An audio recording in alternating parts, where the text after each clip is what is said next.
higit. Tarakili!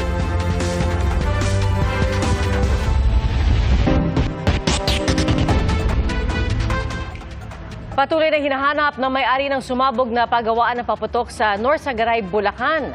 2 ang patay sa insidente, kabilang ang isang binatilyo. Saksi, si Marie Zumali.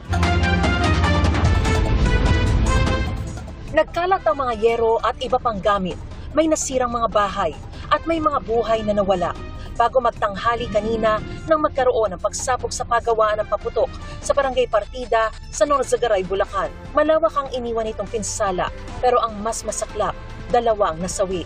Isa sa kanilang 15 anyos na si Ivan Bation. Tulungan kami. May apo ko namatay. Pati apo ko namatay.